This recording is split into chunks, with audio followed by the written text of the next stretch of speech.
안녕하세요. 올해로 결혼한 지 8년 된 40대 중반의 여성입니다. 남편과는 여행을 하다 만났는데 당시 남편은 소매치기를 당해 오도 가도 못하는 상황이었어요. 그걸 제가 도와주면서 통성명을 하게 되었고 그게 인연이 되어 영화처럼 결혼까지 하게 되었네요. 이미 남편과 제가 만나기 시작했을 당시 남편이나 저 두 사람 다 나이가 많았습니다. 뿐만 아니라 구구절절 밝힐 수는 없지만 여러 가지 제약들이 있어서 남편과 오랜 고민 끝에 아이는 갖지 않기로 했지요. 이는 결혼 전 양가 부모님께도 알렸던 부분이라서 제가 이 일로 시댁과 부딪히게 될 거라고는 상상도 못했네요. 결혼 준비는 어떻게 했냐면 당시 남편이나 저나 안정적인 직장을 다니고 있었고 모아둔 돈도 꽤 있었어요. 그도 그럴 것이 남편이나 저 두 사람 성격이 크게 돈 쓰는데 취미가 있는 것도 아니었고 어수선하고 북적이는 걸 좋아하지도 않아서 술자리도 즐기지 않았거든요. 취미생활이라고 해도 크게 돈 드는 일은 안 하다 보니 자연스레 저는 저대로 남편도 남편대로 돈을 모으게 되었던 것 같네요. 아무튼 그래서인지 본격적으로 결혼 준비를 하는 동안에도 양가의 경제적인 부분에 있어서 도움을 받을 필요가 없어서인지 여러모로 어려움이 없었습니다. 남편과 저 두 사람의 생활만 놓고 본다면 이 좋은 결혼을 왜 진작 안 했을까 싶을 만큼 알콩달콩 잘 지냈어요. 하지만 어머님이 뜬금없는 요구를 하시면서 남편에게 처음으로 싫은 소리를 하게 되었네요. 결혼한 지 1년쯤 되던 때였습니다. 하루는 어머님이 저와 데이트를 하고 싶으시다며 연락도 없이 저희 회사 앞으로 오셨더라고요. 살짝 당황했지만 그래도 기왕 오셨으니 맛집도 가고 근처 구경도 하다가 커피를 마시러 갔지요. 카페에 도착하고 나서야 어머님께서 갑자기 제 손을 잡으시더니 사실 하실 말씀이 있으시다며 저더러 이제 놀 만큼 놀았으니 슬슬 애를 가지라 하셨습니다. 당신 아들, 그러니까 제 남편이 몇 대 손이고 어쩌고 하시면서 말이에요. 순간 숨이 막히고 가슴이 답답해졌습니다.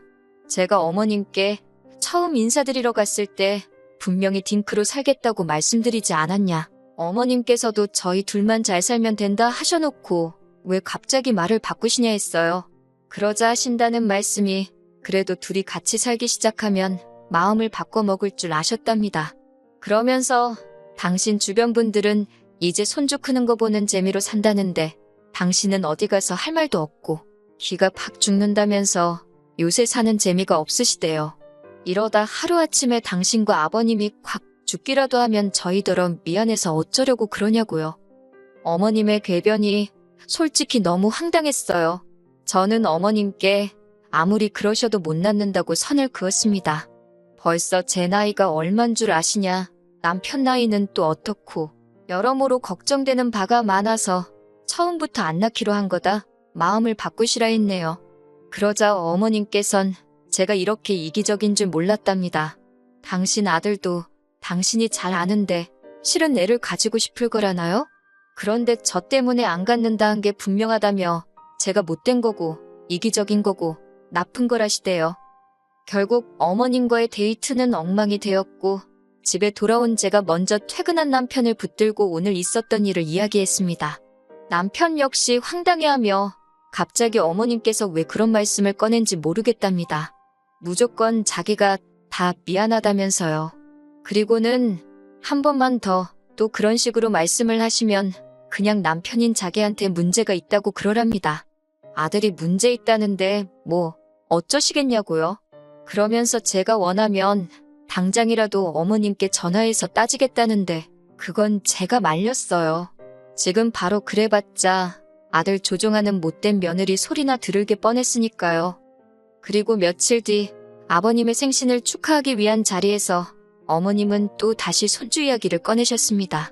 저희가 생신 축하드린다며 용돈을 챙겨드렸는데 이런 거 다 필요 없다며 내년엔 손주 없으면 오지도 말라시대요. 그러자 남편이 크게 화를 내면서 자기 몸에 문제가 있어서 아이를 못 갖는 거라 했어요. 사실대로 말씀드릴 수가 없어서 어머님 아버님이 속상해 하실까봐 못 갖는 게 아니라 안 갖는다 한 거라고 둘러대면서 말이지요. 이땐 어머님뿐만 아니라 아버님까지도 크게 충격을 받으신 눈치라서 괜히 제가 다 죄송해지더라고요.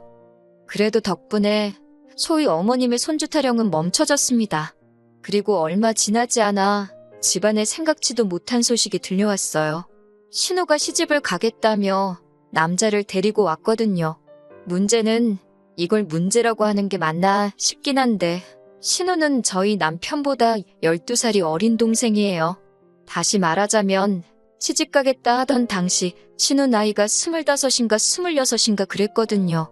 근데 이제 막 전역했다는 23살 먹은 남자를 데려왔으니 시부모님께선 절대 결혼 허락은 못 해준다며 크게 반대를 하셨습니다. 비단 남자가 연하라서 그런 건 아니었고 조건 자체가 마음에 안 든다고요. 며느리로서 이런 말을 해도 될지는 모르겠지만 솔직히 저희 시댁도 크게 내세울 게 있는 건 아니에요. 그나마 저희 남편 하나만 소위 개천에서 나온 용이라고 해야 하나? 그래도 뭐 딸 가진 부모 마음이 그렇잖아요. 좀 더 괜찮은 남자를 만나서 편하게 살았으면 하는 거요. 그런데 신우가 데려온 남자는 시부모님 눈에는 그럴 만한 깜냥이 안 돼 보였던 모양입니다. 하지만 아무리 반대하면 뭐 하겠어요. 둘이 좋아 죽으니 결국 별 수가 없더라고요. 신우가 단식투쟁까지 시작하자 어머님 아버님께서 신우의 결혼을 허락하셨습니다. 그런데 어이없게도 신우의 결혼 이야기가 진행되고 얼마 되지 않았을 때 저희를 부르시더니 돈 좀 보태달라 하시대요. 원래부터 축의금을 500 정도는 생각하고 있었는데 어머님이 대놓고 돈을 보태라시니 처음엔 한 몇백, 진짜 많아야 1000만 원 정도 말씀하시나 했지요. 그런데 뒤이어 말씀하시길 애들 신혼집을 구해주면 안 되겠냐입니다. 까놓고 말해서 어디 돈 맡겨놓으셨냐는 소리가 튀어나올 지경이었어요. 하지만 결론부터 말하자면 남편이 자기 명의로 오피스텔 전세를 구해줬습니다. 대출이자 안 내도 되고 월세 안 내면서 사는 게 어디냐고 고마운 줄 알고 착실하게 돈 모아서 나가라고 하면서요. 전 솔직히 이런 남편의 생각에 찬성은 아니었어요. 남이 보기엔 돈도 남편이 번 돈이었고 어찌됐건 신우에게 꽁으로 돈을 준 건 아니니 뭐가 문제냐 싶을 수도 있지만 가족이고 친구고 경제적인 걸로 얽혀서 좋을 게 없잖아요. 하지만 남편이 그래도 자기가 장남이자 오빠니까 이해해달라대요. 그리고 신우는 얼마 지나지 않아 상둥이를 임신, 출산했습니다. 어머님 아버님께선 왔다 갔다 1시간이 넘는 거리를 오가시며 신우 애들을 봐주시기 시작하셨는데 제가 아는 한 이는 몇 년 동안 계속되었어요. 어머님께서 고생을 정말 많이 하셨지요. 게다가 이건 뭐 솔직히 제가 간섭할 문제는 아닐 수도 있지만 그 긴 세월 동안 신우가 어머님께 얼마씩 챙겨드린 것 같지도 않더라고요. 언젠가 한번 어머님께서 이모님한테 지들 밥벌이라도 하고 살면 소원이 없겠다고 하소연하시는 걸 들은 적이 있었거든요. 한편 저희 부부는 신우 부부에 비하면 저희 입으로 말하기 그렇지만 자식 노릇, 자식 돌이 제법 하고 살았습니다. 신혼애에 비하면 받은 건 일절 없었지만 그래도 할도리는 하고 사는 게 맞다 싶었으니까요. 제가 뭐 저희 부부가 이것도 해드리고 저것도 해드렸다며 하나씩 전부 다 말하자는 건 아니지만 능력이 닿는 한 시댁 친정 가리지 않고 성심성의껏 물심양면으로 해드렸다고는 자신있게 말할 수 있어요. 그런데 이런 게 신우 눈에는 저희가 돈이 남아돌아서 그러는 걸로 보였던 걸까요? 언젠가부터 시부모님한테만 쓰지 말고 시조카도 좀 챙기라며 저희에게 이것저것 요구를 하기 시작하대요. 처음 시작은 사소한 것들이었어요. 저희 부부가 백화점을 간다고 하면 자기도 데려가 달라고 통사정을 해서 몇 번 같이 간 일이 있습니다. 그러면 여지없이 아동복 코너라던가 그런 곳을 돌면서 이것도 예쁘다 저것도 예쁘다 하며 삼촌이 사주면 안 되냐, 외숙모가 사주면 안 되냐. 처음엔 어린 신우의 철없는 땡깡 정도로 생각하고 한두 벌 사주고 그랬어요. 그랬더니 언젠가부턴 옷에서 끝나는 게 아니라 무슨 장난감이 어떻고 저떻고 결국 부담스러워서 언젠가부터 백화점 간다 소리를 절대 안 했더니 아예 대놓고 계절도 바뀌는데 애들 패딩하고 부츠 하나씩 사주면 안 되냐 그러대요. 이뿐만이 아니었습니다. 어떻게 보면 제가 이렇게 사연을 쓰게 된 결정적인 이유이기도 하지요. 저희 남편이 내년 봄에 주재원으로 미국에 가게 되었거든요. 저는 당분간 쉰다는 생각으로 회사를 관두고 따라갈 예정이고요. 그런데 이 소식을 들은 신우가 자기 애들을 데리고 가달랍니다. 어린 나이에 영어를 배울 수 있으니 얼마나 좋은 기회냐면서요. 시부모님까지 나서서 어차피 저는 미국에 가서 따로 일을 할 것도 아니지 않냐며 놀면 뭐하냐고 조카들 좀 데리고 가라는데 진짜 어이가 없더라고요. 그러자 남편이 신우더러 한 달에 얼마씩 줄 거냐 묻대요. 생각지도 못한 남편의 말에 저 사람이 무슨 소리를 하는 건가 싶어서 가만히 냅둬봤어요. 신우가 돈을 줘야 되냐고 반문하니 남편이 남의 집에 애를 맡기면 돈을 주는 건 기본 상식 아니냐 받아치대요. 애는 목공으로 크냐고, 애 먹고 자고 쓰는 거, 거기다 네 언니가 애 봐주는 비용까지 해서 한 달에 한 400씩 보낼 수 있냐고 그러는 거예요. 신우 사정 뻔히 아는 사람이 왜 저런 소리를 하나 싶어서 어이가 없기도 하고 동시에 마음에 쏙 들더라고요. 우리 남편 잘한다. 마음속으로 응원을 했다니까요. 그랬더니 어머님께서 남편더러 지정신이냐고 화를 내셨습니다. 어차피 너네는 애도 없으면서 돈 쓸 데가 어디 있다고 어린 여동생한테 돈을 달라 소리를 하냐고요. 그러면서 하시는 말씀이 그렇게 돈 모아서 죽을 때 머리에 지고 갈 거냐고. 그런데 신우가 하는 말이 더 가관이에요. 저희를 보면서 오빠랑 언니 죽으면 어차피 그 재산 다 쌍둥이 거 되는 거 모르냐입니다. 그러니까 그 돈 조금 일찍 준다 생각하고 데리고 가달래요. 정 귀찮아서 안 되겠으면 애들 좀 크면 해외로 유학을 보내줄 거냐입니다. 제가 신우더러 제가 애를 안 낳는 게 신우네 애들 케어해주려고 안 낳은 거냐 따졌습니다. 쌍둥이를 어떻게 키우건 뭐를 해주건 나는 관심이 일절 없다고 아가씨가 알아서 해주라고 사부쳤고요. 남편도 신우더러 정신 똑바로 차리고 살라며 화를 내더니 한 번만 더 이거 해달라 저거 해달라 말 같지도 않은 소리 했다간 집에서 내쫓아버린다고 엄포를 놓대요. 그렇게 일이 마무리되었다 생각하고 집으로 돌아왔습니다.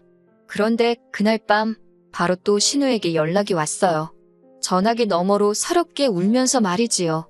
모르는 사람도 돕고 사는 세상인데 하나뿐인 조카들한테 뭐 좀 해주는 게 아깝냐고.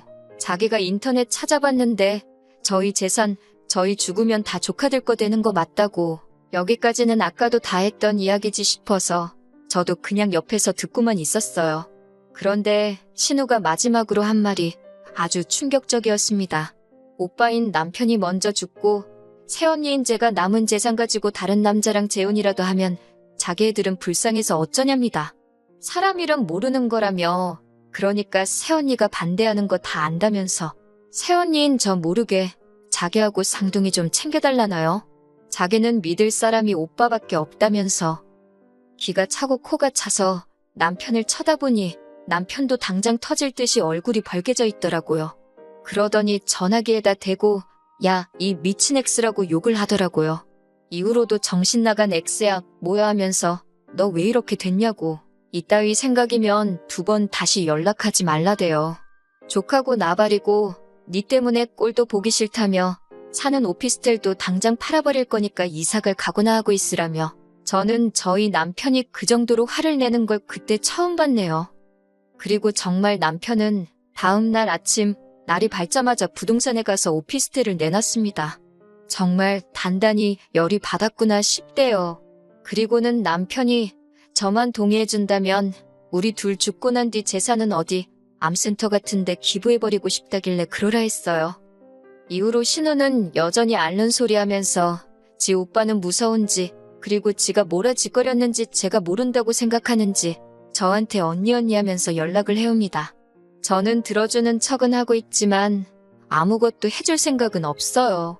그리고 죄송하지만 어머님께도 마찬가지예요. 정말 명절이나 생신 그런 날을 제외하고는 이제 매달 드리던 돈도 드리지 말자대요. 남편이. 그간 남편이 늘 단호하고 믿음직스러운 모습만 보여줬기에 이번에도 남편만 믿고 따라갈 생각입니다.